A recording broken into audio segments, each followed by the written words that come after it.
ప్రజల అవసరాలను అలుసుగా చేసుకొని మోసాలకు పాల్పడుతున్న సైబర్ నేరగాళ్లతో అప్రమత్తంగా ఉండాలని హైదరాబాద్ కమిషనర్ విసి సజ్జనార్ సూచించారు.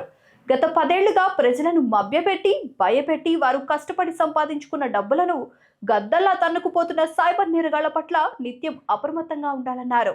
చివరకు సైబర్ నేరగాళ్లు ఇటీవల రిజర్వ్ బ్యాంక్ ఆఫ్ ఇండియా తీసుకొచ్చిన ఉద్గమ్ పోర్టల్ను కూడా వదిలిపెట్టలేదన్నారు.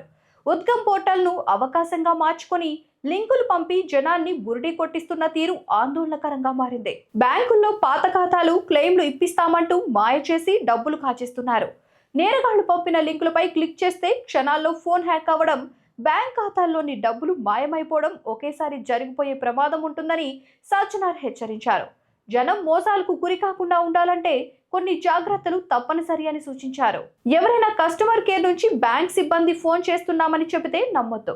బ్యాంకు ఖాతాదారుల ఓటీపీని గాని పాస్వర్డ్ ని గాని ఆర్బీఐ అధికారులు ఎప్పుడు అడగరని గుర్తుంచుకుంటే నేరస్తులకు చెక్ పెట్టొచ్చన్నారు. సో తస్మత్ జాగ్రత్త. ఈ రీల్ మీకు నచ్చినట్టయితే లైక్ చేసి షేర్ చేయండి. ప్లీజ్ సబ్స్క్రైబ్ టు వేదిక టీవీ. ఇలాంటి మరెన్నో ఇంట్రెస్టింగ్ కంటెంట్ కోసం చూస్తూనే ఉండండి వేదిక టీవీ.